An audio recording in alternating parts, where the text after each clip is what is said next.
Olá, olá, 20 de julho de 2020. Confira as principais notícias desta segunda-feira. População da capital volta a ocupar pontos turísticos, mas ainda sem o cuidado necessário em tempos de pandemia. Artistas se preparam para voltar aos palcos no próximo mês. Terminais da integração da capital vacinam hoje contra o sarampo. No quadro Trabalho e Emprego, as mudanças na forma de contratação das empresas no período de pandemia. Veja também como a UEMA está se preparando para o retorno às aulas e o planejamento da universidade para os próximos 5 anos. Fique ligado na TV Difusora e tenha um bom dia, Maranhão!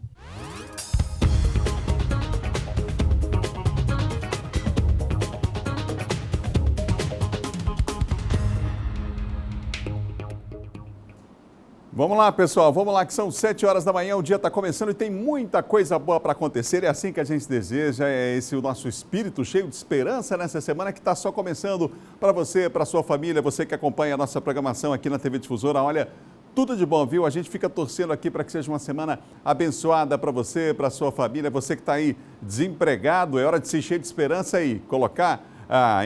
ir para frente do computador agora, não adianta ter que colocar o currículo debaixo do braço, porque a coisa está ainda, estamos ainda no tempo de pandemia, né? Mas é hora de ir para a internet, atualizar o seu currículo digital, mandar os e-mails que você tem que mandar e que você possa retornar ao mercado de trabalho, esse é o nosso desejo. Por isso que hoje é segunda-feira e a gente começa a semana com o quadro Trabalho e Emprego, gente, dando dicas para você se recolocar no mercado de trabalho. A gente vai ver as mudanças no processo, inclusive, de seleção das empresas. Aqui nas redes sociais, no Instagram e no Facebook, você acompanha o nosso programa e compartilha com os amigos. Daqui a pouquinho a gente vai registrar qual é o bairro que você está, se for aqui na capital, ou a cidade que você se encontra. Muita gente, inclusive, fora aqui do Maranhão, acompanhando o nosso Bom Dia e, claro, compartilhando com os amigos, porque informação nunca é demais. Informação de qualidade, melhor ainda. É assim que a gente começa a semana, com muita informação até às 8 horas da manhã. Vamos juntos. Eu estou por aqui na frente da câmera, mas tem uma equipe inteira aí por trás da câmera fazendo esse trabalho desde a madrugada, para que você tenha muita informação no começo desse dia. Hoje é segunda-feira e a gente está junto mais uma vez, dia 20 de julho, mês de julho. Já passamos da metade do mês que separa o ano aí, já estamos para além da metade do ano e vamos juntos com muita saúde, muita paz. Esse é o nosso desejo, você pode ter certeza. Um abraço aos amigos que nos acompanham em Imperatriz, em Caxias, em Codó, em Açailândia, em Santa Inês, acompanhando a nossa programação. Os amigos aí no Sul, em Balsas. Ótimo dia, vamos juntos, hein? A gente começa esse programa atualizando os números da Covid-19 aqui no estado. Ainda bem que o número de recuperados é muito grande. Ainda temos algumas pessoas fazendo o tratamento da Covid-19. O Eduardo está com a gente para atualizar esses números agora aqui para você. Olá, Eduardo. Semana de muita paz, muita saúde para ti e para todo mundo. Para todos nós, né, Adalberto? Muito bom dia a você, bom dia a todos que acompanham o Bom Dia Maranhão. Um grande abraço a todos, muita saúde, paz, não é isso? Mais uma semana que começa e a gente traz aqui a atualização dos dados aqui no estado do Maranhão e também em todo o país. A gente começa aqui pelos dados locais aqui no estado do Maranhão, como você bem disse, Adalberto. O número de recuperados é bastante satisfatório, mas ainda existem muitos casos de pessoas internadas, pessoas que permanecem aí em leitos de enfermaria, em leitos de UTI, casos considerados ativos, que são pessoas que atualmente estão infectadas. Mas a gente começa aqui com o número de óbitos. Só nas últimas 24 horas foram somados aí 32 novos óbitos. Só que a gente vem chamando a atenção que não são essa quantidade toda que morre nas últimas 24 horas, ou pessoas que estavam no isolamento domiciliar ou estavam internadas em hospitais. Das últimas 24 horas, apenas 2 pessoas morreram. A gente reforça mais uma vez, toda vida é importante, claro.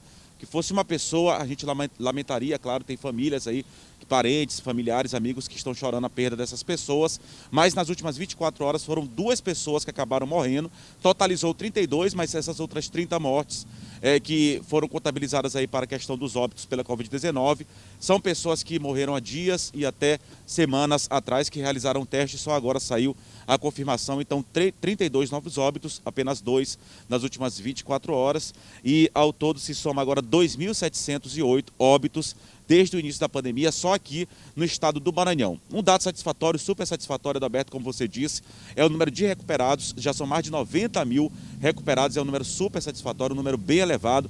Felizmente, uma notícia boa. Outra notícia boa que a gente vem acompanhando, e isso o governador Flávio Dino, inclusive, disse na última coletiva, que eu tive a oportunidade de acompanhar na última sexta-feira. Ele disse que o estado do Maranhão, assim como outros estados brasileiros, ele chegou naquele momento que é conhecido como platô, que é justamente um momento de estabilidade. A previsão é que tenha se chegado neste momento aqui no estado do Maranhão, mesmo assim é necessário seguir as recomendações para que não aconteça uma segunda curva. O platô é quando chega a um período de estabilidade, agora a tendência, veja bem, a tendência, porque é uma doença nova, muito estudo ainda vem sendo realizado, então a tendência, há uma previsão de que essa curva agora desça, se estabilizou e agora desça aqui no estado do Maranhão, assim como em outros estados onde esse índice de contágio é abaixo de 1%, que é considerado favorável pelos especialistas, as autoridades sanitárias. Tem outros estados que a dificuldade é muito grande, exemplo de Minas Gerais, Rio Grande do Sul, Mato Grosso, onde essa curva ainda é ascendente, né? Uma curva ainda que cresce, então é preciso ter bastante cuidado, isso em todo o país ainda. Mas é bem provável que tenha chegado a esse nível, né? Essa estabilidade nesses casos, e a gente precisa seguir as recomendações para que essa curva só possa descer e a gente possa voltar aí à normalidade o mais rápido possível. A gente lembra que na sexta-feira a gente trouxe aqui a informação, Adalberto, a gente que atualiza todos os dias aqui os dados, o número de casos ativos era mais de 14 mil ativos, pessoas que estão atualmente infectadas pelo novo coronavírus. E agora, começando a semana, segunda-feira, esse número é de 12.660, quer dizer, baixou bastante. Por isso, há essa previsão de que chegou a essa fase de estabilização. São 12.028 pessoas no isolamento domiciliar, que são aqueles casos que há sim o acompanhamento médico, mas que são casos considerados menos graves. Felizmente aí são pessoas que já estão quase se recuperando ou apresentam um quadro menos grave aí da doença. Mas tem muita gente ainda que permanece internada, são 365 pessoas em leitos de enfermaria, isso em hospitais públicos e hospitais privados, a grande maioria aí na rede pública de saúde, e 267 pessoas internadas aí em leitos de UTI, que são aqueles casos considerados mais graves, isso aí tanto na rede pública quanto na rede privada, a grande maioria na rede pública. O governador também, inclusive, esclareceu que há mais de 500 leitos hoje em dia, atualmente, que foram destinados exclusivamente para a Covid-19, que acabam sendo remanejados, não é que estão se acabando os leitos, ele explicou que acabam sendo remanejados para cuidar de outras comorbidades, as pessoas continuam, enfim, adoecendo de outras doenças, precisando de tratamento em outras especialidades, em outras áreas, não só para a Covid-19, a gente não pode descuidar, afinal, saúde é a questão da prioridade e por conta disso há um remanejamento de leito, mas falou que ainda há oferta de leito sim, caso novos casos venham surgindo, como ainda vem acontecendo e se necessite aí de uma hospitalização. Nas últimas 24 horas foram 95 novos casos aqui na ilha de São Luís, apenas um caso no município de Imperatriz, que também já se acredita que chegou nessa curva aí estável, a situação é um pouco mais complicada em alguns municípios do interior do estado, 137 novos casos. Ao todo já foram registrados mais de 106 mil casos confirmados do novo coronavírus aqui no estado do Maranhão, mais de 90 mil pessoas já conseguiram se recuperar. Como eu disse, o estado é um dos que mais testa, o que é fundamental para o planejamento aí de controle da pandemia do novo coronavírus, já são quase 230 mil testes. Adalberto, você falou no começo do jornal, e aqui a gente ressalta, que as pessoas precisam ainda seguir essas recomendações. Nesse final de semana, por exemplo, a gente percebe que desde a flexibilização do comércio, cresceu o número de pessoas na rua, o que é normal. O que é preocupante é o número de pessoas que não seguem as recomendações sanitárias, o que daí é fundamental, de extrema importância para controle aí dessa pandemia do novo coronavírus. A gente deu uma circulada, girou aqui por importantes pontos aqui da capital São Luís, da cidade, e a gente percebeu muita pessoa descumprindo essas regras, inclusive preparamos uma reportagem que a gente vai acompanhar agora. A movimentação em importantes cartões postais de São Luís é intensa. A flexibilização do comércio também trouxe um aumento considerável de pessoas circulando pelas ruas, como já era esperado. O que preocupa é a quantidade de gente desrespeitando recomendações básicas sanitárias para evitar o contágio pelo novo coronavírus. No Espigão Costeiro, por exemplo, flagramos várias situações como esta. Muitas pessoas sem máscara ou então até com um utensílio fundamental neste período de pandemia, mas sem ela no rosto. Todo mundo tem que usar a máscara também, porque a pandemia aí ainda está desse jeito aí. Eu acho que a pessoa tem que ter um pouco de consciência e usar máscara também, até porque essa doença nunca saiu também daqui. A situação aqui na Avenida Litorânea é ainda mais delicada. Circulando aqui pela orla marítima da capital São Luís, a gente percebe muitas pessoas aglomeradas, sem o distanciamento social recomendado e ainda sem utilizar máscara. O Mauro, que trabalha no local e passa o dia todo na praia, confirma que a grande maioria das pessoas não utiliza mais máscara. Nessa praia é só que você olha a pessoa sem ter máscara. Aí não quer ir para voltar ao normal, que é todo mundo precisa, né? Tá com máscara eu e você, o resto aí você não encontra. Difícil, né? É só vendedor de bar que estão considerando. Como eu estou vendendo, estou considerando. Agora os outros, ninguém. São pessoas de todas as idades, crianças, jovens, adultos, sem qualquer proteção no rosto. Dando uma volta pela orla, é perceptível que as pessoas baixaram a guarda, não só nos bares e restaurantes, mas simplesmente passeando pelo calçadão ou na faixa de areia. É difícil olhar alguém usando máscara. A aglomeração também está por toda parte. A gente decidiu vir agora no final da tarde achando que o movimento ia estar bem menor. Mas a gente vê aqui que o negócio está um pouco pegado, né? A praia está lotada e a gente não consegue manter o distanciamento das pessoas e a gente está já saindo, já voltando para casa.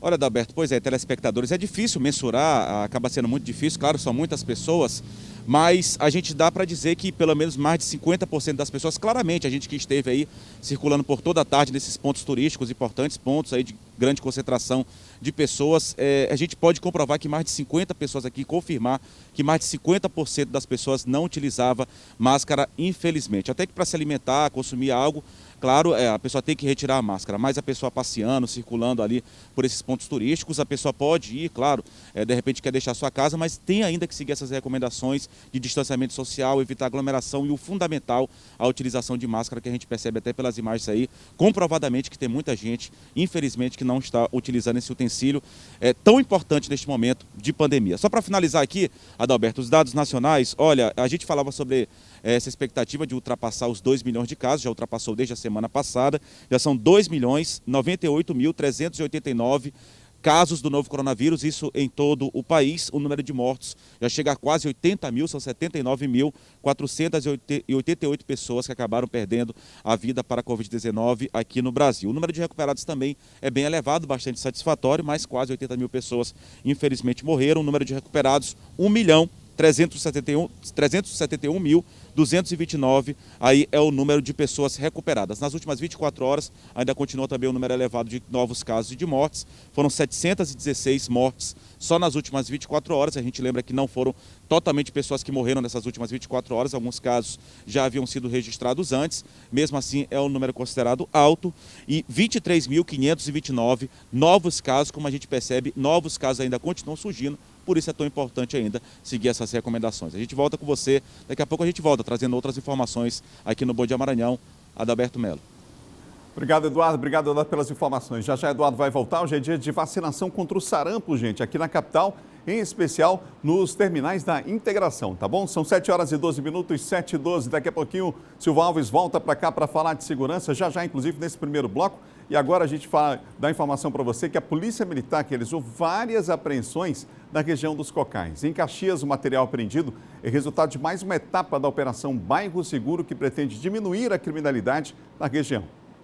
As apreensões ocorreram através da Operação Bairro Seguro, com um trabalho conjunto do Serviço de Inteligência, Força Tática e GOI. No interior da residência do homem, identificado apenas por mãozinha, foram apreendidos um revólver calibre 32, 3 garrunchas, uma espingarda, facões e uma quantia em dinheiro. Além de mãozinha, a polícia conduziu também 5 homens e 2 adolescentes. Nós somos informados que no interior de uma casa havia elementos de alta periculosidade, elementos estes que, segundo nos foi repassado, haviam mandados de prisão de outras comarcas, comarca de Paraibano e de Colinas.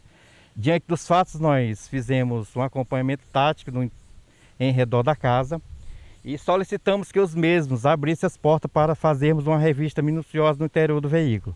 Como foi prontamente atendida, diante dos fatos do mandato de prisão, da arma e do dinheiro encontrado, foram dados voz de prisão e os mesmos foram convidados a nos comparecer até a delegacia do 1º Distrito para as providências cabíveis. O flagrante ocorreu aqui no bairro Luísa Queiroz, em Caxias, região leste do estado.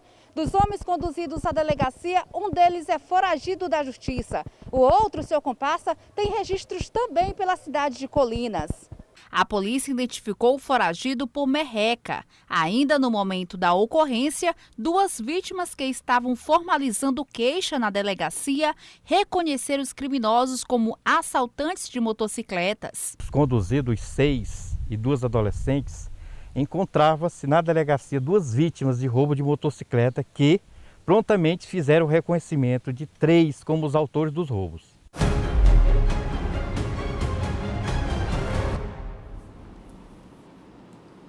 Falar com o Silvão Alves, que apresentou agora há pouco o Bandeirão. Silvão, bom dia para você. Bom dia, Adalberto. Bom dia a todos. Ô Silvão, a Polícia Civil informou que foram presos ontem, em Turiaçu, foi preso ontem um casal suspeito do latrocínio dos pais do deputado federal Kleber Verde? É isso mesmo, Adalberto. A polícia tinha prendido, no caso, sexta-feira, um terceiro indivíduo que estava aqui no Araçagi, escondido. E agora, ontem, a polícia conseguiu localizar o casal, que o caso teriam participado diretamente também do assassinato do seu Jesuíno e da dona Maria das Graças, os pais do deputado federal Kleber Verde.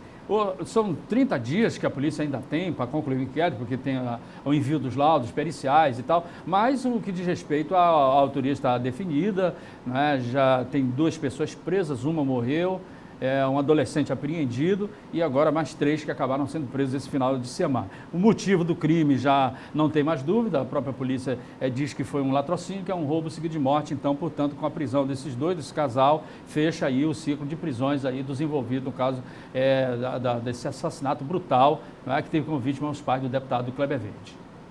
Silvão, cerca de 3 ônibus escolares que estavam estacionados na porta da Prefeitura Municipal em Fortuna, você mostrou ainda há pouco no Bandeira 2, inclusive, eles foram incendiados. Fala pra gente qual foi o motivo até agora investigado. Adalberto, por incrível que pareça, né, a cidade de Fortuna lá tem um festival cultural que é realizado todo ano e esse festival ele reúne dezenas e dezenas de pessoas ali da região, dos municípios vizinhos. Esse ano, em função da pandemia, a prefeitura resolveu fazer diferente, por não poder haver aglomeração, né? A prefeitura fez um festival através de uma live. E isso acabou deixando algumas pessoas descontentes, né? As pessoas impressionante. Ficaram descontentes. E é possível, pelo menos é uma suspeita que a polícia tem, que essas pessoas inconformadas tenham ido, né, à porta da prefeitura, porque esses ônibus ficaram estacionados na porta da prefeitura, ou seja, na rua mesmo, e aí acabaram atirando fogo, destruindo, no caso, os 3 ônibus que vão fazer muita falta para a comunidade escolar e esses meninos que vêm da zona rural, principalmente. Distâncias enormes, enfim, é uma necessidade, o uso, e a gente não está falando de um ônibus, ainda que fosse um ônibus seria um prejuízo grande, mas são 3 ônibus, gente, quer dizer, a comunidade vai ficar sem esse transporte, as crianças vão ficar sem esse transporte escolar por conta dessa ação que foi pensando, inclusive, na população, né? Evitar aglomeração, enfim. Isso, então, estamos ainda precisando avançar muito, né? Nessa nossa racionalidade. Né? Muito. Você vê gente que agride as pessoas aí pelo fato de ser cobrado o uso da máscara e tal, então, coisas assim absurdas. A gente teve aqui em São Luís flagrantes, inclusive, de pessoas apedrejando, falando impropérios ali aos motoristas, ao cobrador, né? Atacando essas pessoas por conta da exigência do uso da máscara. Quer dizer, para a segurança coletiva e da pessoa também. Da pessoa também, infelizmente. Verdade. Mas vamos avançar, vamos em frente. Com certeza. Silvão, boa semana para ti. Boa semana, Adalberto. Bom dia a você, bom dia a todos. Silvão Alves, que apresenta de segunda a sexta o Bandeira 2, são 7 horas e mais 18 minutos, gente. 7h18, confira agora o nosso giro de notícias. O Tribunal de Contas da União autorizou o início das obras de duplicação da rodovia BR-135.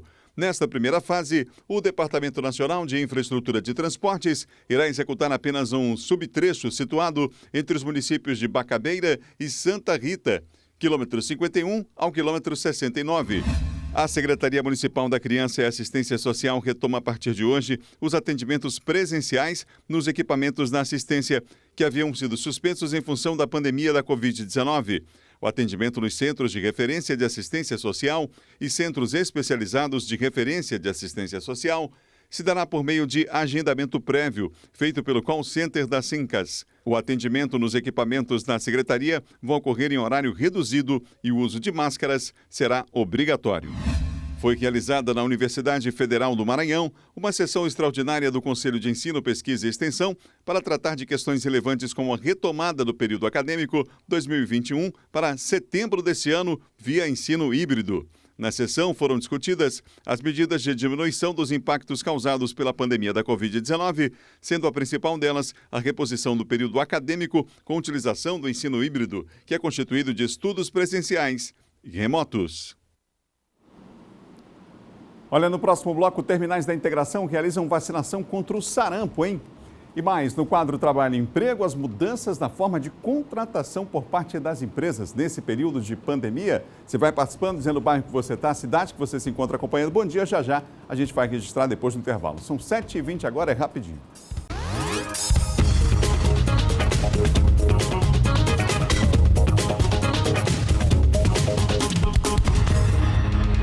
São 7h23, 7h23 de volta. Bom dia, Maranhão, aqui pela TV Difusora. Um abraço a você que acompanha a gente nas nossas redes sociais. Aqui no Facebook eu estou com a Liana Almeida acompanhando a nossa programação, a Dalva Cristina também acompanhando, o pessoal aqui pelo Facebook, pelo Instagram acompanhando a TV Difusora e compartilhando com os amigos também. Dariana Reis, comigo também aqui a Liliana Almeida, a Lisandra Reis também acompanhando a nossa programação, o pessoal acompanhando aqui a programação da TV Difusora em todo o estado do Maranhão, em todo o país, né? Acompanhando a nossa programação. Bom, a gente vai saber como é que está o trânsito aqui na capital. Tem acidente, inclusive, agora em uma das avenidas aqui da capital. Vamos mostrar ao vivo? Olha aí, Avenida dos Portugueses, situação bastante complicada. Já tem uma ambulância, inclusive, ali. Olha só como é que está o trânsito no sentido Bacanga Centro, gente. Bastante complicado nesse instante, olha lá. Homens da Polícia Militar também ali do local, tentando ajudar, auxiliar. Problema ali no trânsito, um acidente nesse momento na Avenida dos Portugueses, no sentido Bacanga Centro. Agora, hein? Acidente na Avenida dos Portugueses, aí está na imagem mostrando para você.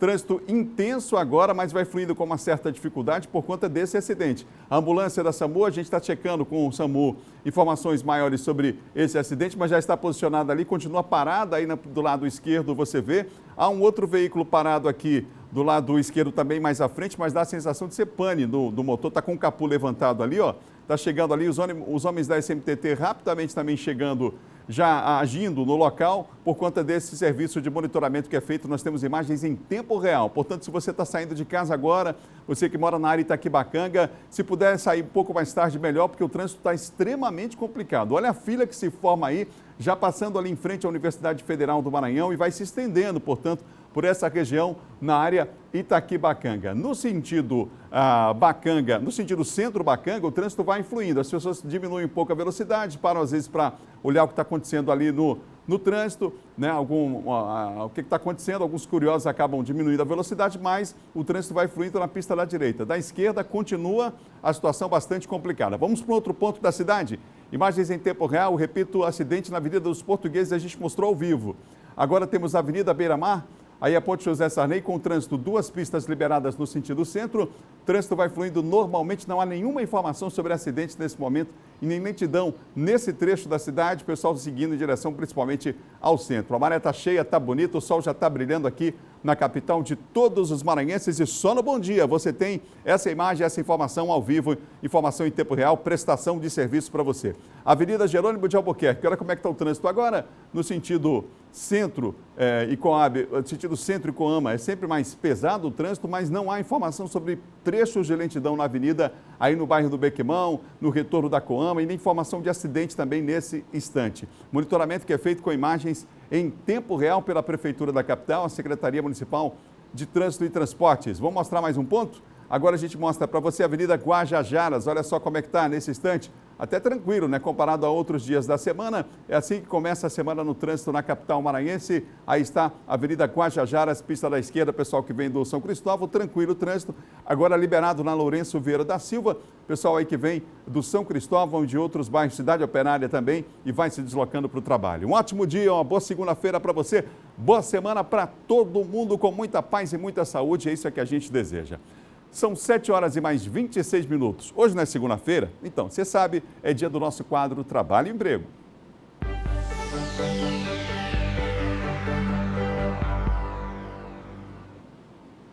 E a pandemia trouxe mudanças nos processos de contratação das empresas. Agora há, inclusive, uma necessidade de readaptação dessa e de outras atividades no setor. Sobre o assunto, eu converso com a consultora organizacional Dali Reis, que participa com a gente aqui ao vivo do Bom Dia.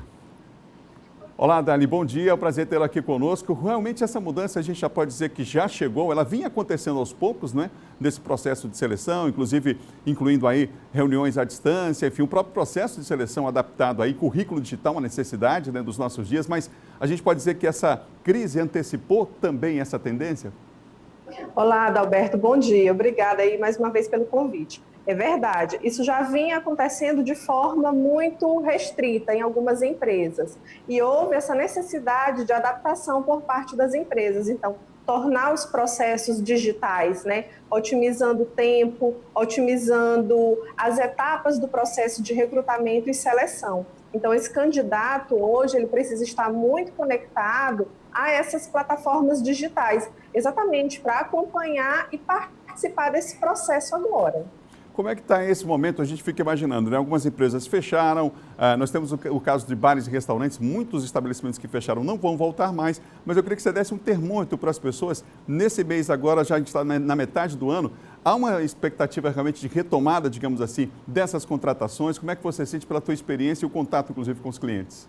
Sim, sim. O que acontece? Algumas empresas, alguns segmentos, eles realmente tiveram que desligar os seus colaboradores. Outros segmentos, ao contrário disso, fizeram contratações. Então, por exemplo, eu conheço empresas e presto consultoria para empresas que tiveram que aumentar os seus números de funcionários, de colaboradores. Então, a gente teve que fazer um trabalho emergencial de triagem desses currículos, né, de análise do perfil desses profissionais. E hoje, o que a gente utiliza muito nesse processo de recrutamento? É análise de perfil comportamental através das plataformas digitais. O que a gente está buscando? A gente está buscando otimizar esses processos através das plataformas, onde a gente reduz esse tempo na triagem dos currículos, né, em algumas etapas que nós podemos trabalhar através do mercado digital. Óbvio que isso não vai tirar o contato pessoal durante as entrevistas, né? Mas a entrevista ela fica para uma última etapa. E todas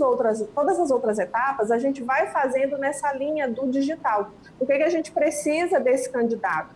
Que ele trabalhe algumas competências, como autogestão, proatividade, autonomia, autodisciplina. Então, são comportamentos, né, que são exigidos nesse cenário aí de mudança, nesse novo normal. Ou seja, o profissional ele precisa ser adaptável e resiliente.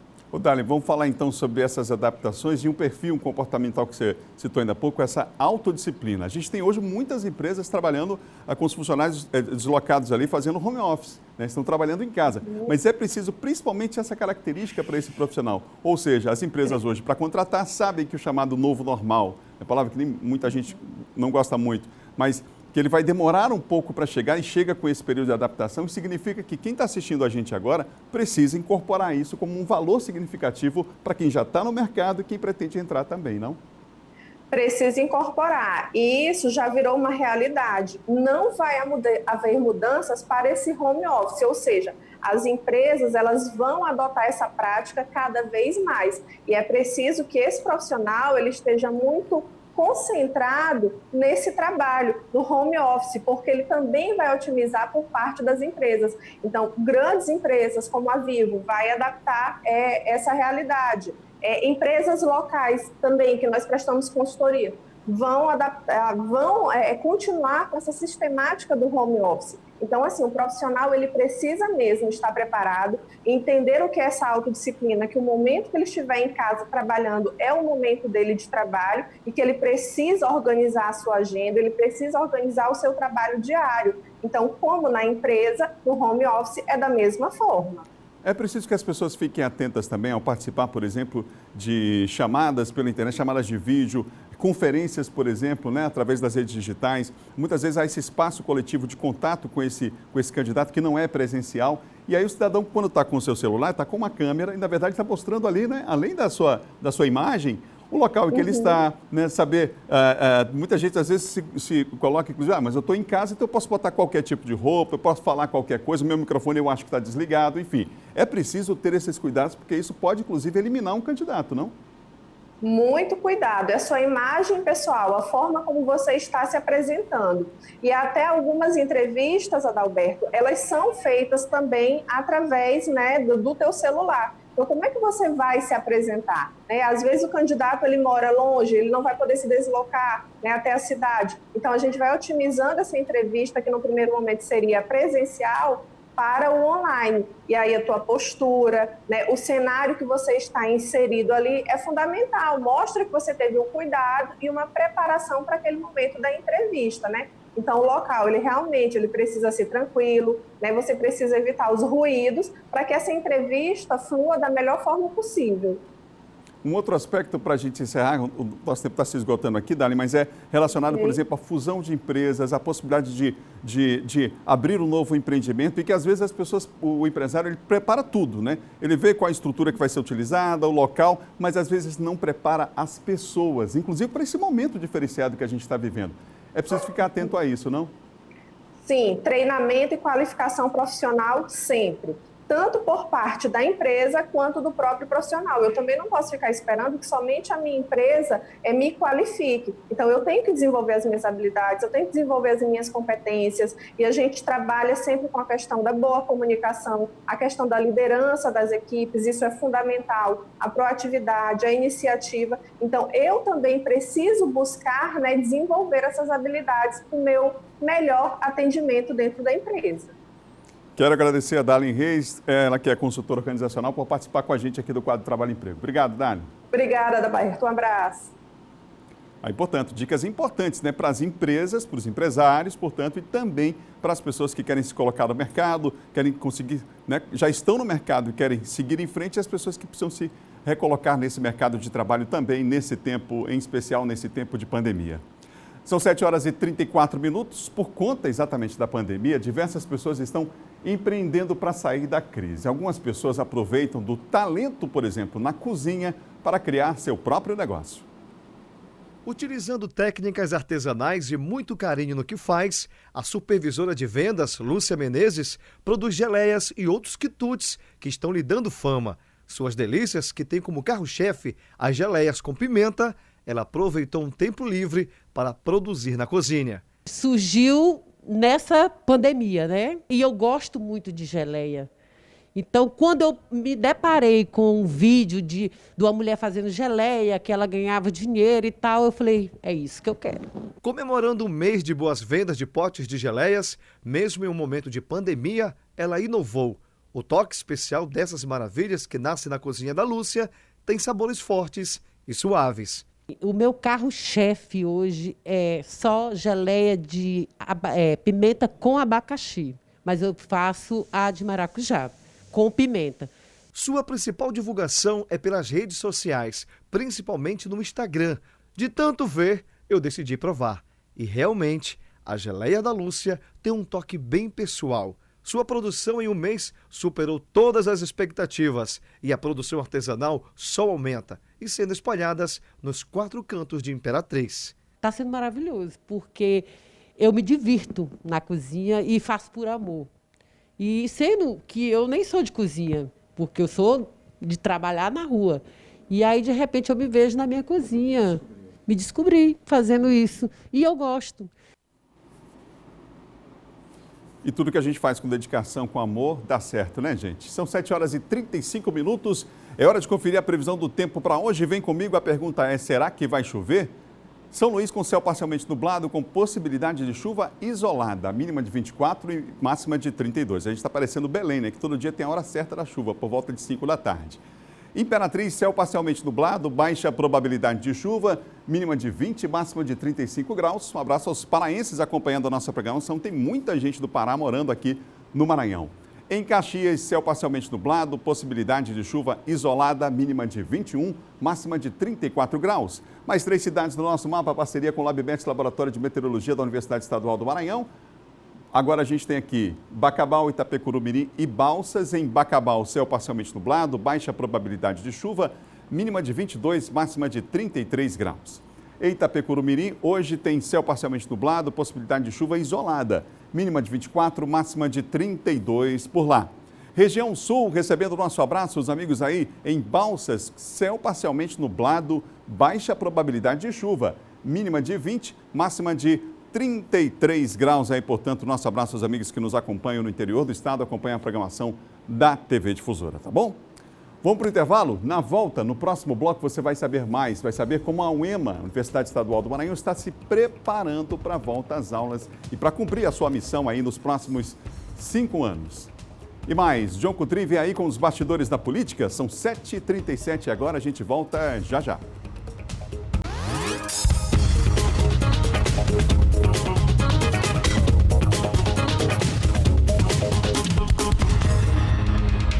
São 7 horas e 40 minutos, 7h40, você ligado no Bom Dia nessa segunda-feira. Olha, 4 terminais da integração da capital vão realizar hoje a vacinação contra o sarampo. Eduardo Ericeira tem os detalhes para nós a respeito dessa informação. Está em um dos terminais, inclusive. Eduardo. Pois é, Adalberto, é uma campanha que vai ser realizada agora, já vem sendo realizada, que é a campanha do sarampo, de combate ao sarampo, que agora vai aos terminais de integração com o intuito de vacinar mais pessoas.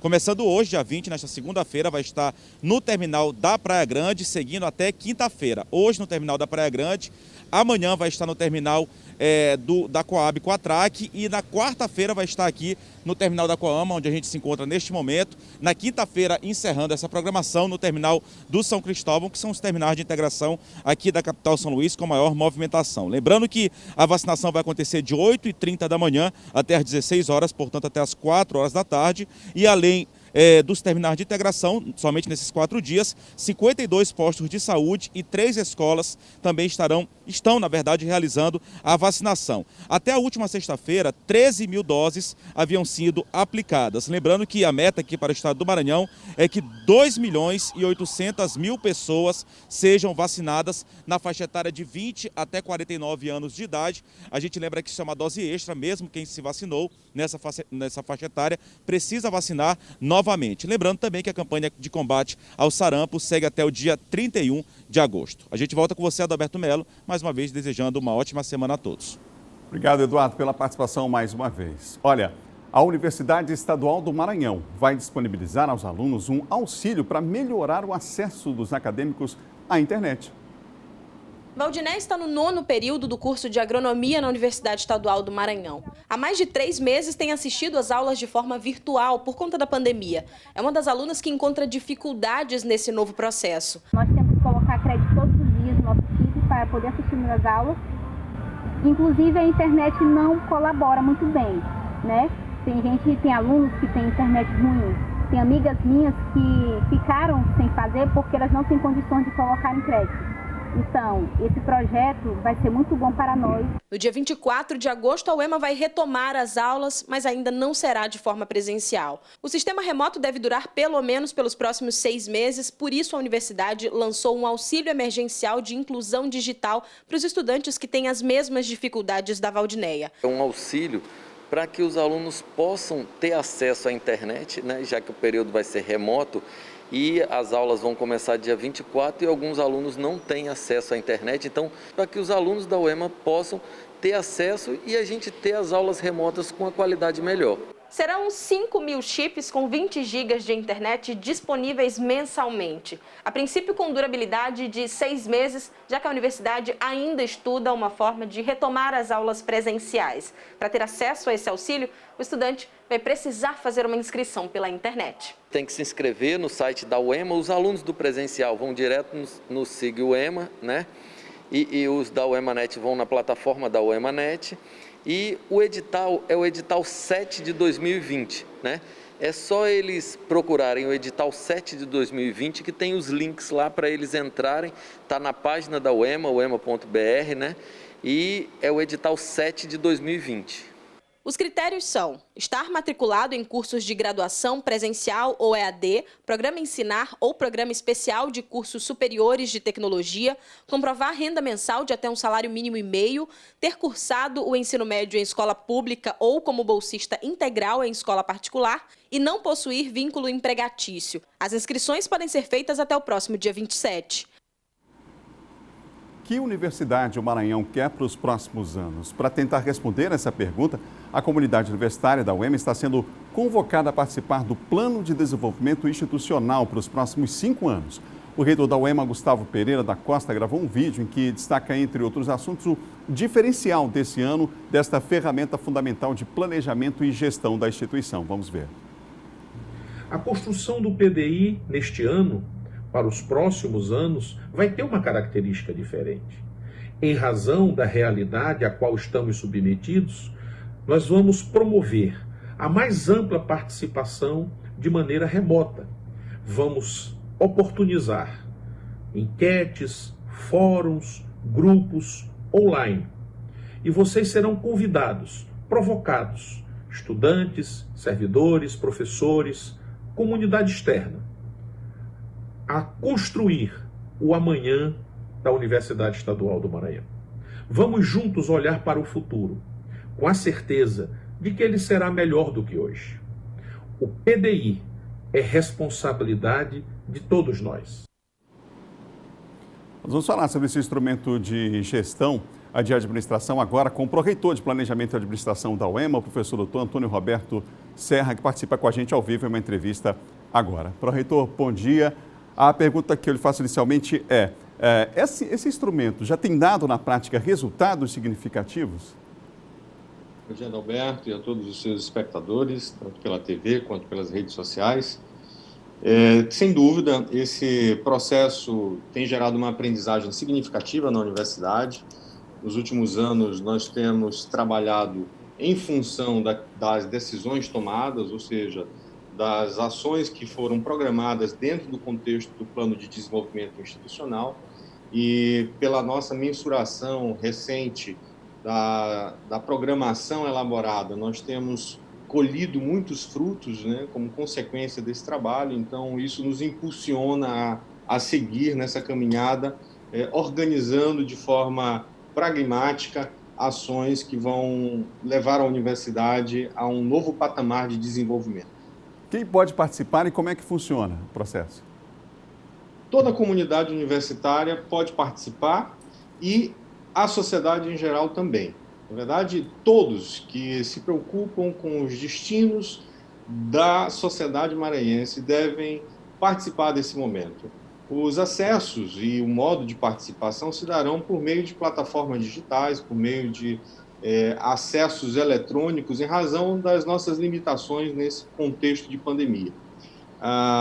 O EMA é uma entidade pública, mantida com recursos do Tesouro Estadual, que são oriundos dos impostos e do trabalho de toda a sociedade maranhense. A universidade devolve a essa sociedade cursos e ações que beneficiam o contexto de formação profissional e geram oportunidades de trabalho e alimentam o ciclo da economia.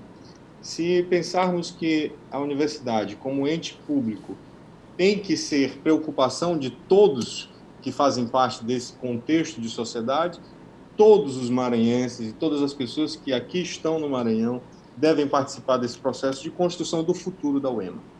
Professor, há de fato uma integração entre esse saber acadêmico e as necessidades do próprio Estado, ou seja, no que diz respeito aí a vários aspectos, a vocação do Estado do Maranhão, as características, por exemplo, necessárias para as pessoas que estarão, por exemplo, no próprio mercado de trabalho, não apenas isso, mas nos próximos anos, para onde o Maranhão caminha, a universidade também deve caminhar. Há essa integração, há esse diálogo hoje favorável, professor, na sua avaliação?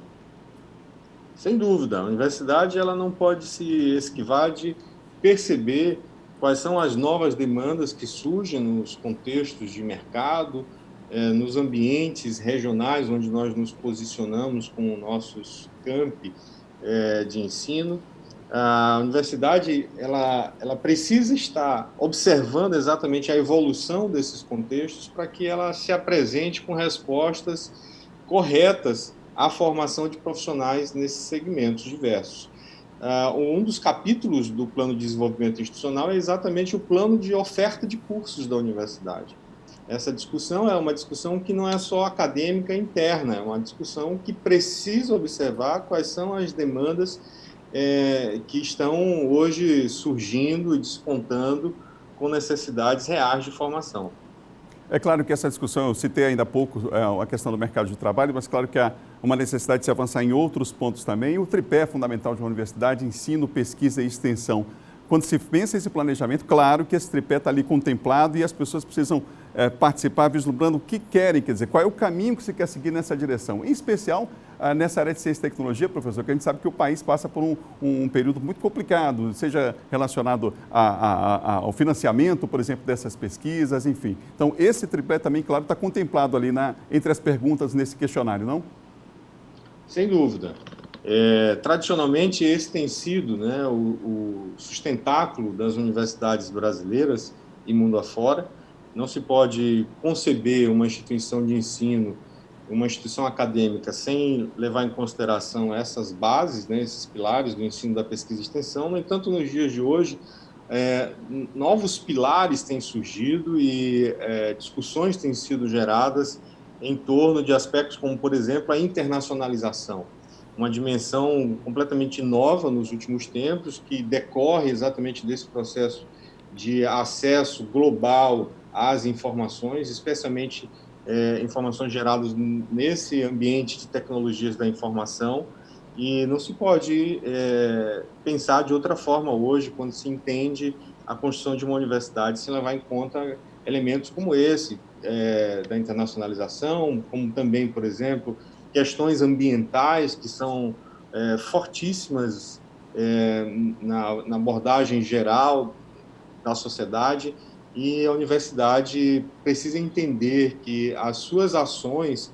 extrapolam hoje em muito esse movimento tradicional que se estabeleceu em cima do ensino, da pesquisa e da extensão. Discussões como essas são realizadas no âmbito do PDI. Nesse exato momento, nós temos uma enquete aberta, fazendo uma discussão sobre nossa filosofia institucional, discutindo sobre missão, visão, valores, quão representativos ainda são esses elementos que foram definidos em 2016 para os dias atuais, o que deve mudar, o que a universidade deve incorporar como novo mote de trabalho para os próximos anos. Isso é oportunamente discutido nesse momento. Obrigado, professor. Conversei com o pró-reitor de Administração e Planejamento da UEMA, professor Dr. Antônio Roberto Serra. Obrigado pela entrevista aqui na TV Difusora. Muito obrigado, à disposição. Portanto, gente, na quinta-feira aí, termina o prazo dessa primeira enquete, o acesso à enquete nos destaques do Instagram, no oficial da UEMA também, no site da universidade, o www.pdi.ema.br, para que você participe, então, até quinta-feira, o prazo aí da primeira enquete. São 7 horas e mais 52 minutos, 7h52, agora é hora de falar de política.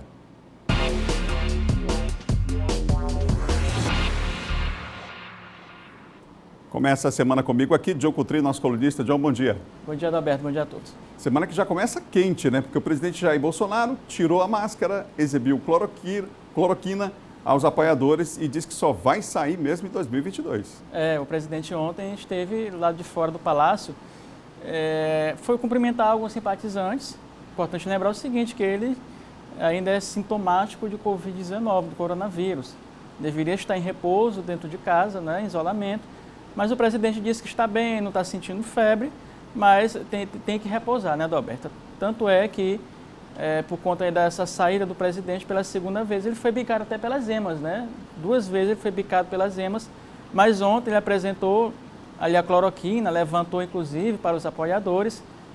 Tem um vídeo aqui? Temos um vídeo, vamos acompanhar aí como foi aí esse ato do presidente.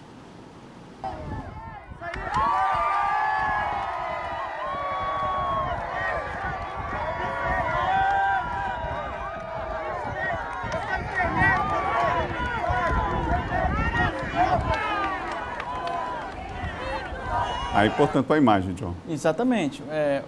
O presidente da República ontem, desde depois das organizações terem dito que não há efeito comprovado da cloroquina, né? Então, o presidente não acredita, que acha que esse remédio tem algum tipo de ação relacionada ao combate ao coronavírus, mas as associações têm dito que não. E, além da cloroquina, o presidente disse que tem usado vermífugo Anita também. O próprio Fernando Haddad brincou, né, ex-presidente da República, brincou dizendo que o vermífugo pode matar o presidente, né? Foi uma brincadeira que ele fez, mas é um assunto sério. E o presidente, além disso, falou sobre as questões políticas. O Aliança pelo Brasil, um partido que não decolou ainda, não conseguiu as assinaturas necessárias, são 492 mil assinaturas, não conseguiu nem 15% ainda. Então o presidente já trabalha um plano B, que seria aí, Adalberto, que seria um outro partido. O próprio Roberto Jefferson, presidente nacional do PTB, e o próprio líder do PTB, o maranhense, Pedro Lucas Fernandes, já convidaram o presidente para se filiar ao PTB, caso a Aliança pelo Brasil não saia. Além disso, também, o presidente falou que só sai em 2022, que os votos que foram dados a eles garantem isso até 2022, e também comentou sobre o projeto da fake news, que impede aí que essa mídia livre, essa imprensa livre, digital, que elegeu ele independente, possa fazer o seu trabalho. Isso que é um cerceamento. Sobre essa manifestação de ontem, esse vídeo que a gente Sim. postou aqui, vários políticos se manifestaram, Exatamente. entre eles o governador Flávio Dino? Também o governador Flávio Dino se manifestou. Vamos ver? Ele até utilizou, Adalberto, fez uma comparação com o versículo da Bíblia, né? No Twitter, né? Se manifestou. No Twitter, exatamente. E falou aí, disse que comparou a cloroquina ao bezerro de ouro, né? Que foi feito ali durante a travessia do deserto, quando o povo saía ali do Egito. Então ele fez essa comparação, né? Como se fosse um deus, a cloroquina, por parte do governador. Então, o presidente tem outros desafios durante a semana, Adalberto. Por exemplo, 2 pautas importantes para essa semana. Primeiro, votação do Fundeb, que é muito importante isso, e também a questão da reforma tributária. São 2 pautas que dominarão o debate dessa semana no Congresso Nacional. Para fechar rapidinho, o PSL, a gente vem falando sobre o posicionamento dessa semana, deve ser batido o martelo de vez em relação a essa questão quanto à capital maranhense. Essa semana, segundo o presidente estadual Chico Carvalho, deve se reunir com a direção nacional do partido e eles, Adalberto, baterão o martelo aí em relação ao PSL. O próprio vice-governador, Carlos Brandão, quis se filiar ao partido, né, no sentido de manter o PSL com republicanos e, por conseguinte, com o Duarte Júnior, mas não houve efeito, não é efeito, e praticamente certa a aliança do PSL com democratas e o deputado Neto Evangelista aqui em São Luís. Obrigado, John. Até amanhã. Até amanhã. John Coutrin, nosso colunista de política. Vamos mudar de assunto, gente. Em agosto, atrações artísticas devem ser autorizadas a se apresentar aqui no estado. Tudo vai depender da situação, claro, da pandemia aqui do Maranhão. Vamos ver. Albert Abrantes e Carlos Berg, cantores que continuam com as suas atividades normais fora do palco, fazendo shows pela internet, as famosas lives, mas com a cabeça nos shows presenciais. Eles não veem a hora de poder subir ao palco e fazerem aquilo que mais gostam, cantar. A intenção é essa, que a gente volte, que volte a dar alegria para todo mundo e que isso passe logo. Essa que é a intenção. O retorno gradual, eu entendo que é necessário ter cautela. Gradativamente vai voltando os artistas, né? Mas já tem muita gente passando muita necessidade. Por enquanto, não há nada confirmado. Foi uma possibilidade levantada pelo governador Flávio Dino durante a última coletiva, concedida na última sexta-feira. Perguntado sobre a volta das atrações artísticas nos estabelecimentos, Flávio Dino disse que o secretariado do governo vem mantendo contato com empresários e setores culturais. A tendência é que nós mantenhamos o regime jurídico, sanitário, tal como está até o mês de agosto. Nós não temos, nesse momento, data para a retomada de grandes eventos, de nenhum tipo, porque realmente seria um risco sanitário muito grande. O presidente do Sindicato de Bares e Restaurantes confirmou que a categoria tem mantido diálogo permanente. Disse que as apresentações artísticas são fundamentais para a manutenção da cadeia econômica, importante para os estabelecimentos comerciais, artistas em geral e para o público, os clientes. Nós estamos em reuniões constantes, já realizamos 2 reuniões e formamos um protocolo que estamos apresentando para o governo do estado, para que essa classe possa retomar suas atividades, afinal, o músico também precisa trabalhar e essa é a sua profissão. Amanhã a gente se encontra às 7 da manhã. Tchau, tchau, pessoal.